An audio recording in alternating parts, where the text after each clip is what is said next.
Dios. Todo este mes estamos hablando acerca de cuando Dios te da hasta lo que no le pides. Y hoy, en manera especial y específica, quiero reafirmar ese punto, pero he titulado el mensaje de hoy: cuando tu arroyo se seca. Cuando tu arroyo se seca. Todo este mes vamos a hablar acerca de cuando Dios te da hasta lo que no le pides. Y la lectura que vamos a tener se encuentra en el primer libro de los Reyes, capítulo 17. Porque la semana pasada estuvimos estudiando acerca del día y el momento en que Salomón fue coronado rey. Y no conforme con heredar la corona de su padre, el gran rey David, Dios se le aparece en la noche y le ofrece algo que todos quisiéramos. Dios le dice: pídeme lo que quieras. ¿Por qué Dios le hace semejante ofrecimiento a Salomón? Es que ese día el rey recién coronado había hecho algo que nadie había hecho. Le había ofrecido a Dios una ofrenda de 1000 holocaustos. 1000 holocaustos. Cuando tú haces por Dios lo que nadie ha hecho, Dios vendrá y hará por ti lo que nadie ha hecho. ¿Cómo pudo un joven de poco más de 20 años hacer eso? ¿Qué lo motivó a dar esa ofrenda tan exagerada? Y el primer libro de los Reyes, capítulo 3, versículo 3, dice que Salomón amaba a Jehová. En definitiva, el tamaño del amor determinó el tamaño de la ofrenda. Por eso todo lo que haces para Dios tiene que ser hecho con amor. Diga conmigo: con amor. Amén. Todo lo que hagas por obligación, por interés, por religión, no producirá nada en tu vida.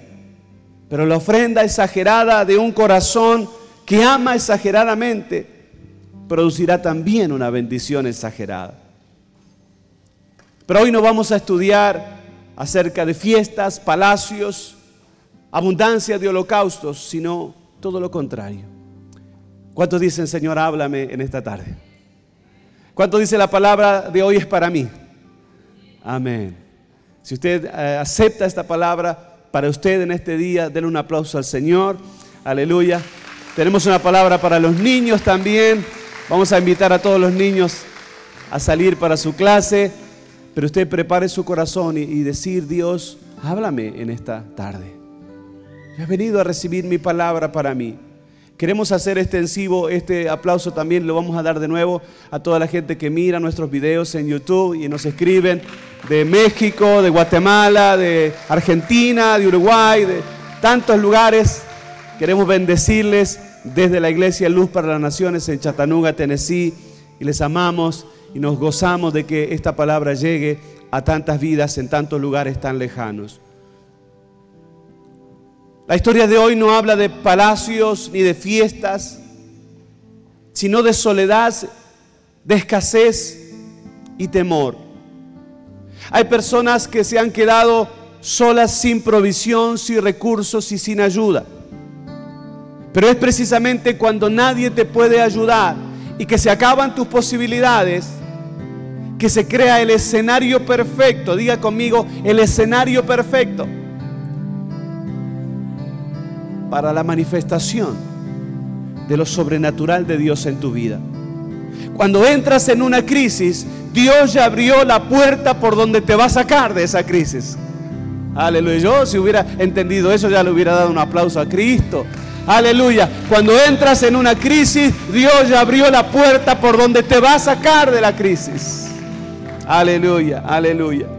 Y esta historia en Primera de Reyes, capítulo 17, vamos a tener los versículos ahí en las pantallas en un instante nada más, comenzando en el versículo 1. Dice que Acab estaba en el trono de Israel, pero no estaba haciendo un buen trabajo. La historia va a recordar a este rey como uno de los peores reyes que tuvo Israel. Él se casó con una mujer fenicia llamada Jezabel. Y a raíz de eso introdujo la adoración al dios Baal, un dios de los fenicios. Y como usted sabe, la idolatría, es decir, la adoración a otros dioses, estaba expresamente prohibida por Dios. La decadencia moral y espiritual del pueblo de Dios entonces comenzó a acelerarse. Para colmo, Jezabel resultó ser peor que Acab, la reina peor que el rey. Dice la Biblia en este pasaje que ella metió en la corte del rey 400 profetas baales que se paseaban por el palacio del rey de Israel, el pueblo de Dios. Ella no creía en Dios y perseguía a los profetas de Dios. Y usted sabe que la idolatría es la raíz de muchos males. Porque tú no puedes creer en Dios y a la vez creer en santos, adorar vírgenes o imágenes, porque la Biblia dice que Dios no comparte su gloria con nadie. ¿Cuántos dicen amén? La Biblia dice en Mateo 4:10, a Dios solamente adorarás y a Él solo servirás. Hoy en día nosotros levantamos ídolos en nuestra vida. Idolatramos artistas, deportistas, héroes sociales, incluso idolatramos el trabajo o incluso a los hijos. Por eso Dios le pidió a Abraham que sacrificara a su hijo Isaac. Dios no aprobaba los sacrificios humanos, pero Dios quería que Abraham sacrificara a su hijo en su corazón porque le había ocupado el lugar de Dios en su vida. Dios te pedirá que sacrifiques cualquier cosa que se ha vuelto más importante que Él en tu vida. Dios te pedirá que sacrifiques cualquier cosa que ha sido más importante que Él en tu vida. Dios no tolera la idolatría. Dios no convive con otros dioses. Dios no comparte su gloria con nadie más. ¿Cuántos dicen amén? Entonces Dios decide traer sobre el pueblo una sequía. Una sequía es algo terrible. De los cataclismos naturales, la sequía es uno de los peores. El ser humano y la naturaleza no pueden vivir sin agua. Y usted tal vez conozca la regla de 3. La regla de 3 dice que una persona no puede sobrevivir 3 minutos sin oxígeno, 3 horas en la nieve, 3 días sin agua y 3 semanas sin comer. Se lo tiene que aprender de memoria, ¿ok? Se lo voy a preguntar la semana que viene.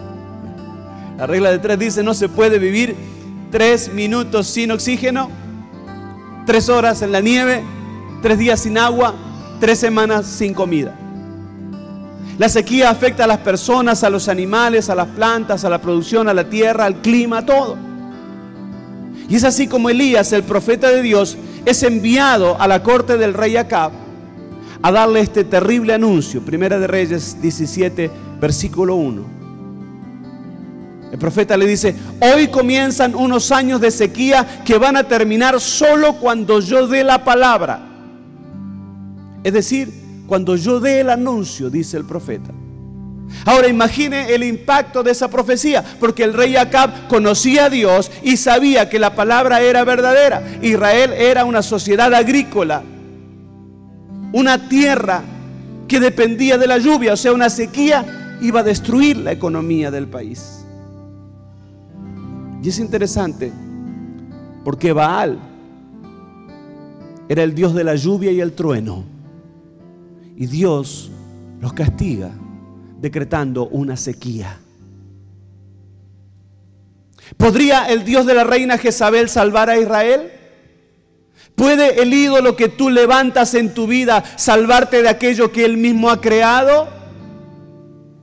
Cuando para salvarte de la miseria haces del trabajo tu ídolo, ¿puede el trabajo salvarte de la sequía espiritual?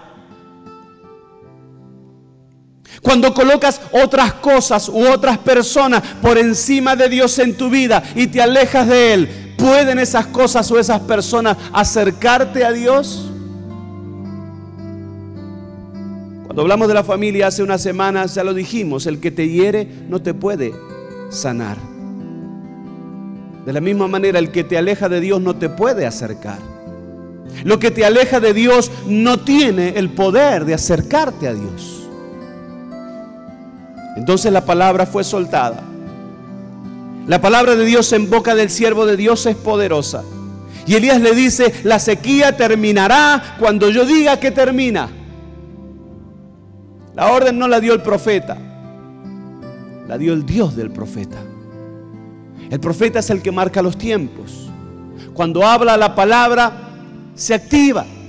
Y cuando vuelve a hablar, informa lo que Dios ha determinado que suceda. En Santiago capítulo 5, versículo 17 dice que la sequía duró 3 años y 6 meses. Por eso hay que tomar en serio la profecía. Cuando la palabra verdadera sale de la boca del profeta de Dios, hay que tomarlo en serio. ¿Cuántos dicen amén? Al rey no le agradó la noticia y el profeta fue inculpado. Es aquello tan antiguo de que cuando no te gusta lo que dice la carta, te enojas con el cartero. Entonces viene Dios y le dice a Elías en el versículo 3, estamos en el mismo capítulo 17, versículo 3, ahí lo tenemos en la pantalla. Apártate de aquí, dice Dios a Elías, y escóndete en el arroyo de Querit, que está frente al Jordán. Beberás del arroyo, y yo he mandado a los cuervos que te den allí de comer. Y él fue e hizo conforme a la palabra de Jehová. Del palacio al arroyo, de la corte del rey a la soledad de un lugar apartado. Dios le habla a Elías y le anuncia un cambio de lugar. Diga conmigo: un cambio de lugar. Un cambio de lugar. Dios le dice: apártate. De hecho, el nombre Querit viene de una palabra hebrea que es karat. Y karat significa apartarse, separarse, consagrado. Es decir, Dios quiere llevar a Elías a un tiempo de apartamiento. Dios quiere que se aparte y que esté a solas con Él.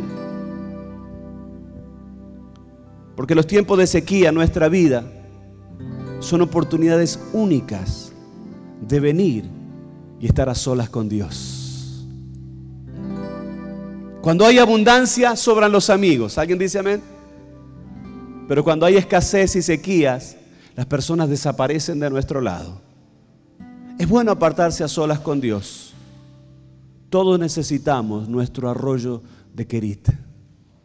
Dígale al que está a su lado: yo creo que tú necesitas tu arroyo de Querit. Querit es el tiempo en tu vida donde los amigos se alejan. Querit es el tiempo en tu vida donde las provisiones se acaban y donde te sientes muy solo o sola. Pero es un tiempo necesario. Diga conmigo: Querit es necesario. No le escuche. Querit es necesario. Es un tiempo necesario. Es un lugar donde debes pasar un tiempo por causa de otras cosas que Dios tiene preparadas para ti. Pero muchas veces por el miedo de pasar por el arroyo de Querit, el temor de que nos falten las cosas, entonces trabajamos, acumulamos, ahorramos riquezas o deudas, porque no queremos quedarnos sin nada. Pero Querit tiene un propósito en el plan de Dios para ti y para mí. Es interesante lo que dice el versículo 5. Poneme el versículo 5.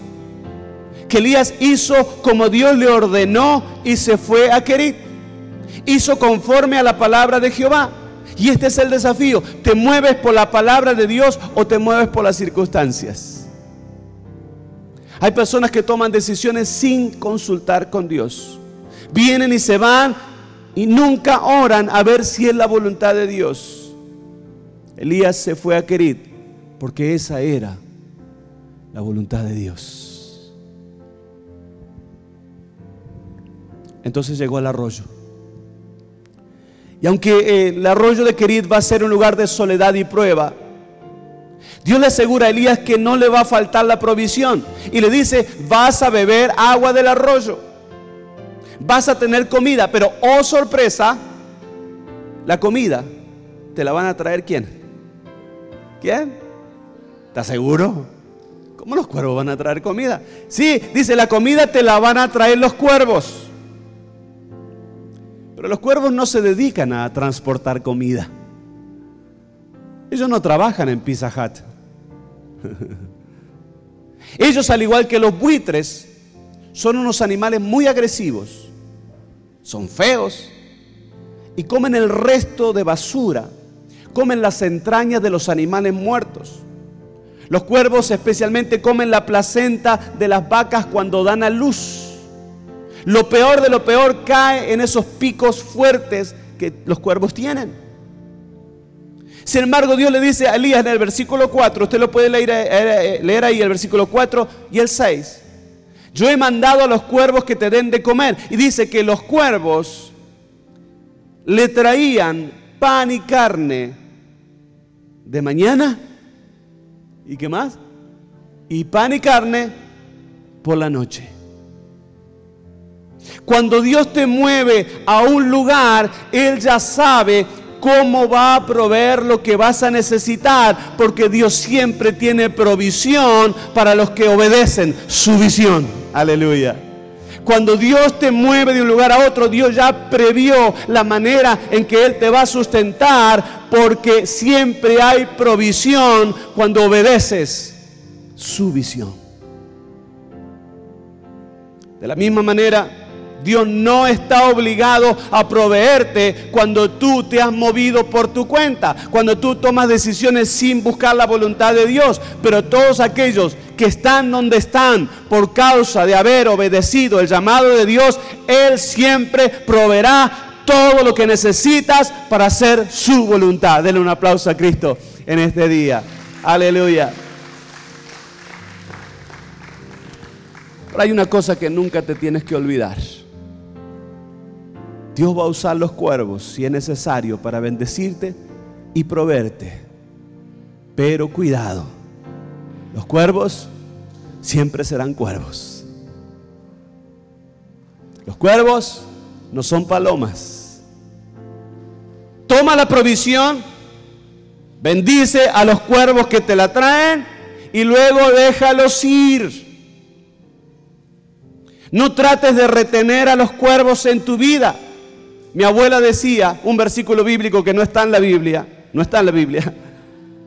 cría cuervos y te sacarán los ojos. Cuervos son personas incorrectas en tu vida y tú te aferras a ellos porque te dan algo. Pero ten cuidado, cuervos siempre serán cuervos. Recibe lo que te dan, bendícelo, pero suéltalos y déjalos ir. No te dediques a criar cuervos. ¿Cuántos dicen amén? ¿Cuántos dicen gracias, Señor, por esa palabra? Esta palabra fue para alguien. Alguien estaba esperando hace semanas escuchar esta palabra. Aleluya. Amén. Entonces el arroyo se seca. Elías era alimentado fielmente por los cuervos ordenados por Dios. Pero él sabía que un arroyo no es un río. Diga conmigo, un arroyo no es un río. ¿Cuántos son gente de campo aquí? ¿Cuántos tenían un río cerca donde se iban a bañar en verano? Levanten la mano. Amén. Un arroyo no es un río. Un río fluye y se renueva constantemente, pero un arroyo tiene un caudal escaso. Diga conmigo, caudal escaso. Tú puedes irte a tu Querit, apartarte con Dios, pero no puedes quedarte para siempre ahí. Hay personas que sobredimensionan lo espiritual y se la pasan orando, pero además de orar hay que actuar. Decía un amigo mío, hay que hacer oración. ¿Se entiende eso? Amén. Entonces el arroyo comienza a secarse. Recuerde, fue el mismo Elías el que soltó la palabra para que comenzara la sequía. En cierta manera, su propia profecía secó su arroyo. Y aquí le voy a lanzar un misil. Acuérdese que usted tiene que venir a estos servicios con lápiz y papel. Usted no se puede perder estas joyas de la palabra de Dios que nos da cada día. Cuando profetiza sequía, también se seca tu arroyo. Cuando profetizas sequía, también se seca tu arroyo. Las palabras de nuestra boca tienen poder. La Biblia dice en Proverbios 18:21, el poder de la vida y la muerte están en la lengua. Cuando tú solo hablas de lo mal que están tus finanzas, cuando tú solo hablas de lo inquieto que son tus hijos, de lo mal que marcha tu matrimonio, de lo feo que es tu trabajo, de lo insoportable que es tu jefe, tú estás profetizando sequía. No te quejes cuando se seque tu arroyo.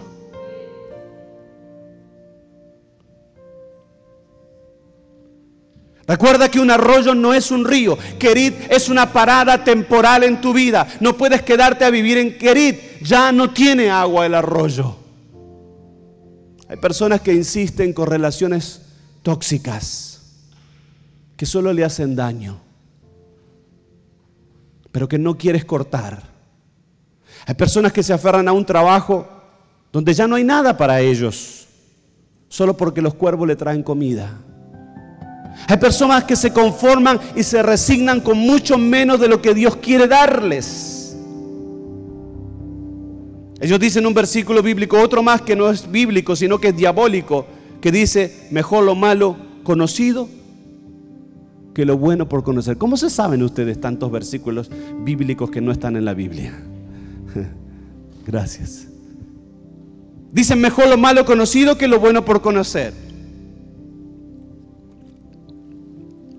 Por eso algunas mujeres se quedan con el viejo que las golpea y las maltrata.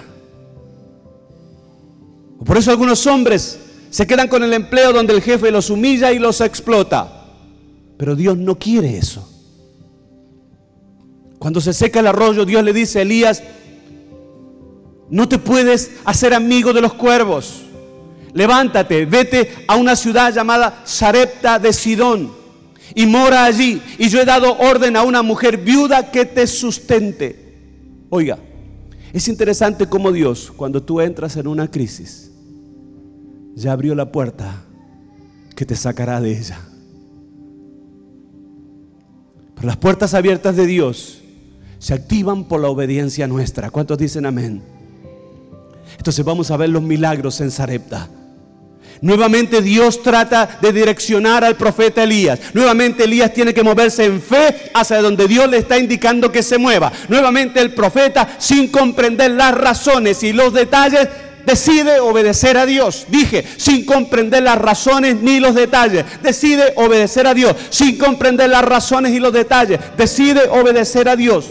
¿Cuántos de nosotros tenemos esa clase de fe para movernos en obediencia aún sin saber las razones y los detalles, solo por la palabra que sale de la boca de Dios? Esta es la gran diferencia entre la gente que se mueve por lo que ellos piensan y sienten y los que se mueven guiados por la voluntad de Dios. Lo que sucede a continuación es increíble. Elías llega a Sarepta y cansado del camino encuentra a una mujer viuda que recogía la leña para preparar lo que ella pensaba era su última cena. Ahí están los versículos, usted lo puede leer. La sequía estaba destruyendo todo. Muerto su esposo, ahora la escasez y la sequía está golpeando su frágil economía familiar. Solo le queda, según el versículo 12, un puñado de harina y un poco de aceite. Diga conmigo, un puñado de harina y un poco de aceite. Otra vez, un puñado de harina y un poco de aceite. Pero es para mí y para mi hijo, dice ella. Es nuestra última comida. Después nos echaremos a esperar la muerte, pues no sé de dónde vamos a sacar para seguir viviendo. ¿Qué tenía ella? Un puñado de harina y un poco de aceite. Un puñado de harina y un poco de aceite.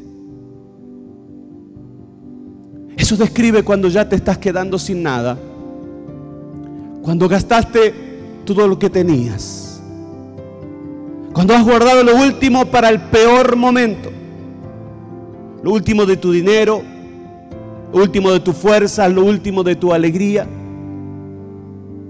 Un puñado de harina y un poco de aceite significa cuando estás preparando tu última jugada, cuando crees que ya llegaste al final, que más abajo, más hondo no se puede ir.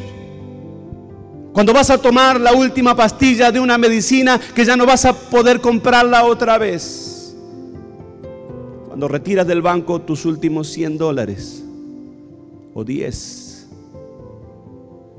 Cuando vendes tu anillo de casamiento porque necesitas la plata. Cuando vas a usar el último huevo que te queda en la refrigeradora. Cuando abres el último bote de café y lo das vuelta y le pegas abajo para que caigan las últimas gotas del café que queda. Cuando la luz de la gasolina se enciende en rojo y tú oras para que el carro llegue a tu casa. Cuando haces cada llamada como si fuera la última, porque en cualquier momento te van a cortar el teléfono. Un puñado de harina y un poco de aceite son tus últimas fuerzas. Lo poco de fe y de esperanza que aún te queda. Entonces la viuda escucha lo último que quisiera escuchar. Y el versículo 14 dice, el profeta de Dios le dice, no tengas temor, ve a tu casa y prepara la comida que ibas a preparar, pero tráemela a mí. Tráemela a mí. Si haces eso, la harina de la tinaja no escaseará y el aceite de la vasija no disminuirá hasta que el día que Dios haga llover otra vez. Wow. Yo quisiera saber ahora mismo qué haría usted en lugar de aquella mujer. Vamos a ver los cristianitos de Luz para las Naciones. Pero Dios sabe lo que está haciendo y Dios sabe con quién está tratando. Esta tarde, ¿Dios sabe con quién está tratando? Esta tarde, ¿Dios sabe con qué madera estamos hechos? A mí no me sorprende que cuando se secó el arroyo, Dios le dijo a Elías que para sustentarlo ahora iba a usar a una mujer. No es la primera vez que para salir de una crisis Dios usa a una mujer. No es la primera vez que para preparar el escenario para una gran manifestación sobrenatural Dios va a usar a una mujer. No es la primera vez que Dios selecciona a una mujer débil para hacer algo fuerte. Mujeres, escúchame, ¿están ahí las mujeres? Levanten su mano, digan un amén bien fuerte. Aleluya. Voy a pedirle que se pongan de pie todas las mujeres. Aleluya. Aleluya. Arriba las mujeres. Mujer, tú no puedes seguir quejándote de tu debilidad y tus carencias. Tú puedes seguir, si quieres, seguir lamiendo tus heridas y sintiéndote la peor del mundo. O puedes ponerte sobre tus pies y decirle a Dios, úsame. Úsame. Yo quisiera que hicieras conmigo esta oración en esta tarde y decirle a Dios, toma lo peor de mí para manifestar lo mejor de ti.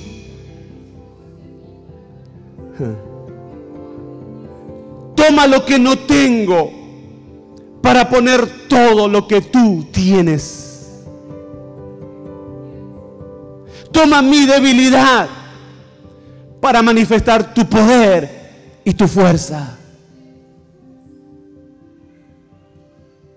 Aleluya, aleluya. Padre, ¿tú escuchaste a estas mujeres?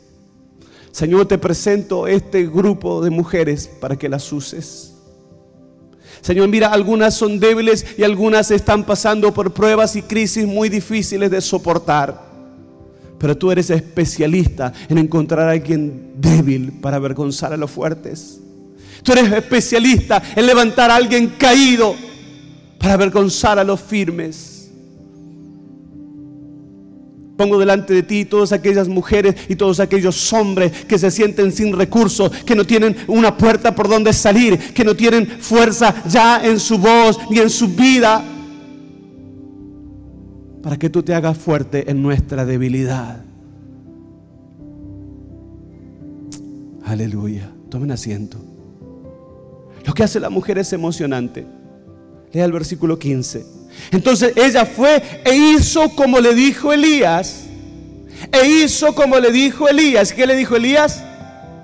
Cocina, usa tu poco de harina y tu poco de aceite, pero tráeme la comida a mí primero.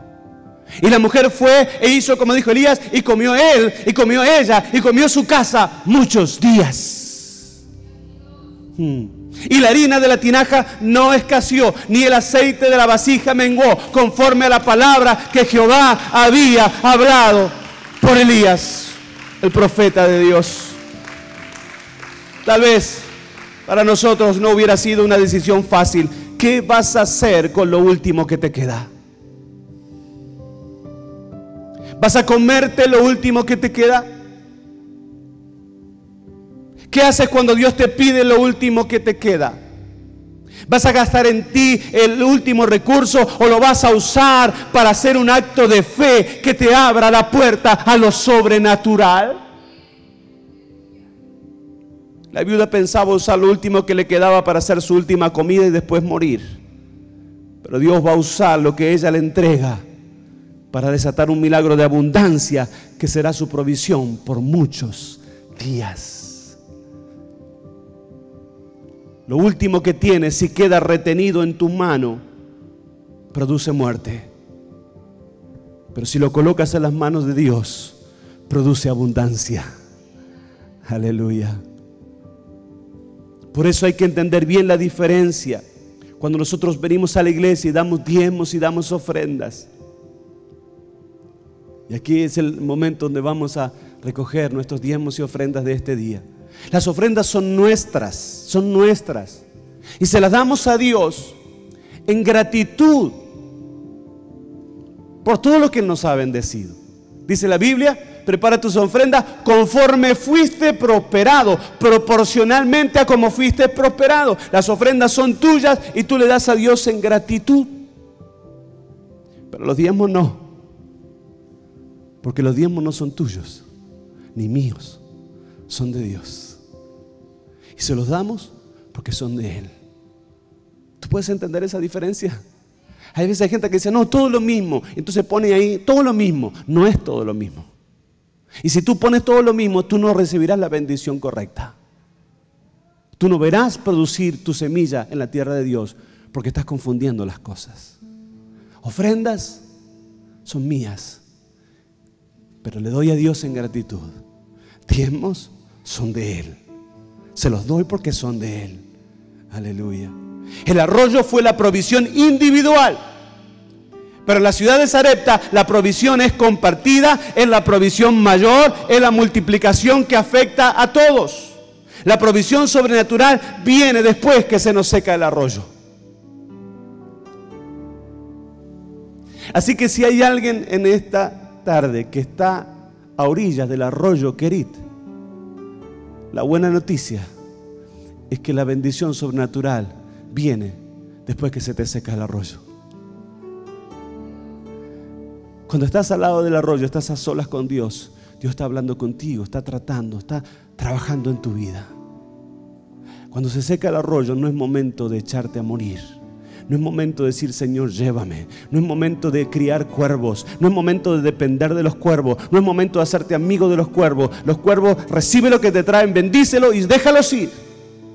Porque cuando se seca el arroyo, Dios te está llevando a Sarepta. Y Sarepta es el tiempo en tu vida de las cosas sobrenaturales. Sarepta es el tiempo en tu vida donde no hay nada, Dios hace algo. Sarepta es el tiempo en tu vida donde las cosas que siempre esperaste suceden. Donde las oraciones que hiciste por mucho tiempo son respondidas. Sarepta es el momento de la bendición inesperada. Es el momento de la bendición que no viene para ti solo, sino que viene y afecta a los que están alrededor de ti. Y es la bendición que viene por muchos días. Por muchos días. Por muchos días. ¿Cuántos dicen amén? Y por si quedaba alguna duda de que en medio de una crisis tan grande lo sobrenatural de Dios es activado por la obediencia de la fe, la obediencia de aquella mujer viuda, Dios no solo le da la provisión material, sino que hace un milagro de sanidad y resucita a su hijo que se había muerto. Y Dios usa al profeta que está en la casa para hacer un milagro sorprendente de devolverle la vida a aquel muchacho. Por eso siempre digo que es muy importante que tú sepas cómo relacionarte con el siervo de Dios. Porque Dios usa a sus siervos y a sus siervas de una manera poderosa para dar cumplimiento a su propósito en tu vida. Un siervo de Dios, un pastor, un profeta, no es alguien que tú obedeces o no, a quien respetas o no. Es alguien a través del cual Dios hará las grandes cosas que tienen que ser hechas para que se cumpla su voluntad en ti. Aleluya. No quiere decir que Dios no usa a nadie más. No, Dios usa a todos. Pero debemos entender que hay ocasiones en que Dios nos coloca al lado de un siervo suyo para probarnos, para aprender y ser bendecidos a través de ellos con bendiciones sobrenaturales de Dios. Yo tengo que terminar aquí, pero le pido por favor que continúe leyendo el capítulo 18. Elías regresa a ver al rey y anunciar el fin de la sequía. Pero antes, Elías quiere darle un escarmiento a los 400 profetas de la reina impía Jezabel. Entonces el profeta Elías le pide al rey Acab que reúna al pueblo, y a los profetas le piden que hagan un holocausto bien grande, y él va a hacer otro holocausto al lado. El desafío es invocar cada uno a su Dios. Los 400 Baales, invocar al Dios Baal, y Elías aquí solito invocar a Jehová de los ejércitos y pedirle que derrame fuego del cielo y consuma el altar. De esa manera todo el pueblo iba a ver, iba a comprobar quién era el Dios verdadero. Iban a ver la diferencia entre Dios y Baal. ¿Qué pasó? Léalo usted mismo. Cuando Dios te revele su voluntad, obedece. Todos necesitamos un... Número 2. Toma lo que Dios te manda por medio de los cuervos. Bendícelos, pero déjalos ir.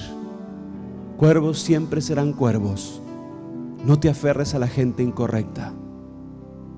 Número 3. Cuando se seque tu arroyo, muévete, porque la puerta de lo sobrenatural se está abriendo. Número 4. No retengas lo poco que te queda. Dáselo a Dios, y Él desatará abundancia sobre ti y toda tu casa por muchos días. Y número 5. Aprende a relacionarte con el siervo de Dios, porque será clave para lo que Dios quiere hacer contigo. Vamos a hacer lo siguiente. Vamos a prepararnos para darle a Dios nuestros diezmos y ofrendas. Yo voy a invitar a un varón de Dios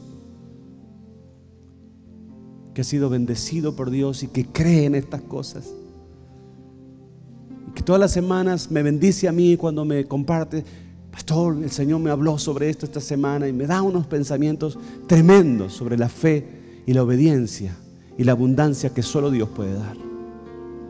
Yo le he pedido a Eric que venga hoy para bendecir las ofrendas y los diezmos del pueblo.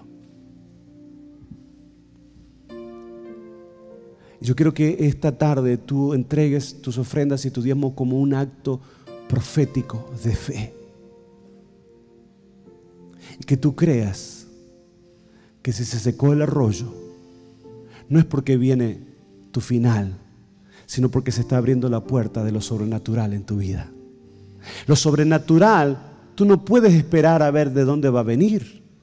Tú no puedes decir: va a venir de fulano, o va a venir de aquel, o aquel me va a traer, o aquel me va a prestar. Cuando tú miras y tú crees que sabes de dónde viene, no pasa nada, nada viene.